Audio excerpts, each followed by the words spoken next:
Picture the moment. The lawyer has a draft decree and your head is full. Before you sign anything, breathe. Then move with surgical speed. The first 3 days set the difference between a clean break and years of hidden credit fallout. 1. Get a complete snapshot of the damage. Pull all 3 credit reports immediately: Equifax, Experian, TransUnion, and download statements for every joint account, every mortgage, and every car loan. Make a master spreadsheet: account, account number, balance, who is on the contract, payment due date, last payment posted. Errors and forgotten cosign obligations hide in plain sight. Find them now. Do this even before negotiating. 2. Freeze or close what you can, fast. If you have joint credit cards or joint bank accounts that your ex can still charge against, remove authorized users, close accounts, or at minimum request a freeze and new card numbers.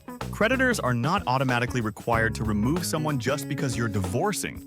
You must ask and document the request. If the account has a balance, many issuers won't close it until it's paid, but they can often issue a new account number so the ex-spouse can't use the old one. Record the agent's name and the confirmation number. 3. Don't assume the divorce decree equals creditor action. Legal assignment in the divorce decree is between you and your ex. It does not wipe away the creditor's contractual rights.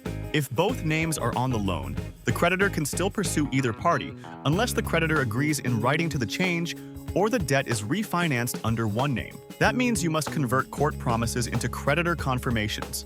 Get written acknowledgement from the lender that they will remove your name or that your ex will assume the loan. Without it, the lender can collect from you. Do not rely on the decree alone. 4. Prioritize accounts by damage potential. Start with the accounts that cause the biggest immediate harm if they go wrong: mortgages and HELOCs, foreclosure, and long-term credit damage, auto loans, repo risk, joint credit cards, utilization spikes, late payments, co-signed personal loans, collections risk. Close or separate these first, or negotiate an immediate temporary arrangement to keep them current while you sort the divorce. 5. Use protective consumer tools. Place a fraud alert or a security freeze if you fear your ex will open new accounts in your name. Sign up for credit monitoring and set alerts for new inquiries and new trade lines. Monitoring gives you a fast warning, sometimes the only warning, that your ex opens something new under your identity. Fraud procedures are the same tools consumers use for identity theft. They work in divorce scenarios too. 6. Document everything. Every phone call, every email, every agent name. Write it down.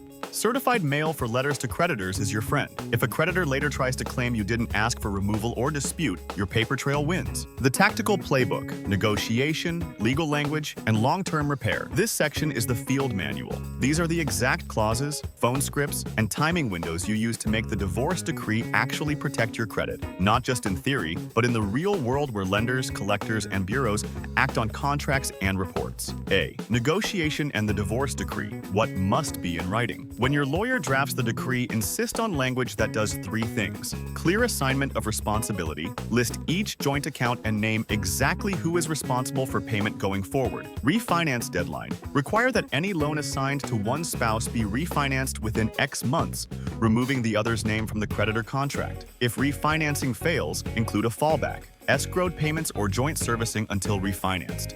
Enforcement remedy. Specify what happens if the assigned spouse fails to pay. For example, reimbursement, penalties, or lien on awarded assets. The decree can create civil enforcement rights between the parties that make the non-paying spouse liable in family court, even if creditors still pursue the other spouse. But remember, these are court tools for enforcement between ex-spouses. They do not force the creditor to update the loan. You still must contact the creditor to get their agreement or force refinancing. Document every step. B. The creditor play.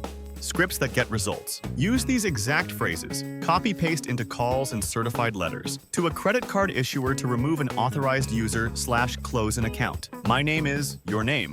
Account ending XTX.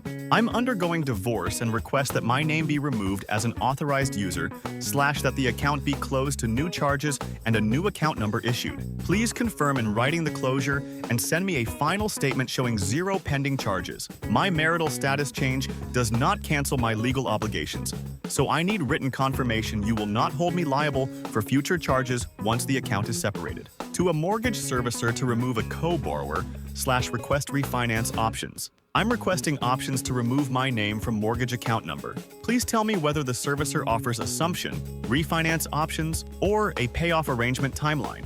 If refinancing is required by our decree, confirm the documents you will need and whether you accept payoffs from a third-party escrow for a transition period. Always request email confirmation and save the exact response. C. Refinance, assume, or split, the 3 practical solutions. Refinance, the cleanest solution. The spouse who assumes the debt refinances into solo name, the other is removed. This fixes creditor liability permanently, but it requires creditworthiness. Assumption. Some mortgage servicers allow assumption. The loan stays the same, but the servicer agrees that one borrower assumes responsibility. This is rare and requires servicer approval. Escrowed transition.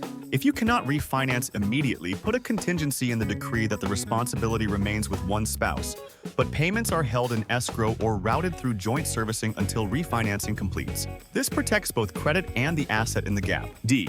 If your ex breaks the deal, quick damage control. If your ex stops paying an account that the decree assigned to them, the creditor will still pursue the account against the contractual signatory, which might be you. In that event, pay to stop late reporting and preserve your score, then sue later. This sucks, but fighting a live delinquency while the account goes to collections will harm your credit more than any civil suit for reimbursement. Pay the account if necessary to prevent foreclosure or repossession. Then enforce the divorce decree in court to recover funds. Keep all receipts. Use documentation to dispute. Show the divorce decree and creditor confirmations to the credit bureaus and request notes or disputes on reporting. While bureaus won't remove accurate derogatory reporting simply because of a decree, strong legal documentation can help when lenders or collectors filed incorrectly. Dispute aggressively and include the court order. Involve a judge. File a motion to enforce the decree. Family courts commonly compel the other spouse to comply with financial obligations and can award attorney's fees and make immediate orders to transfer funds. E. Post-decree, monitoring, rebuilding, and peace of mind. After the final order, run credit reports 30 to 60 days after the effective date. Verify each joint account shows the correct status, transferred, refinanced, or reassigned as per the decree. Dispute any mismatches with the bureaus immediately and attach your decree and creditor confirmations. Create a 12-month surveillance plan. Check your reports monthly for 12 months. Many problems surface later. New inquiries, unexpected collections, and catching them early prevents long damage. Divorce is complicated, creditors are stubborn, and every state has its own marital property rules. If you want a numbers-first plan that translates your divorce decree into actual creditor actions, 𝐲𝐻𝐿 can map the exact checklist for your file. We'll draft the phone scripts, format the certified letters you need, and create the 12-month monitoring plan that keeps collectors away and your credit intact. Visit 𝐲𝐻𝐿.com to run your account list through our divorce and debt playbook. We'll show you which debts to refinance, which to close, and how to get lenders to confirm in writing. 𝐲𝐻 Consulting Enterprise. We could help you in such.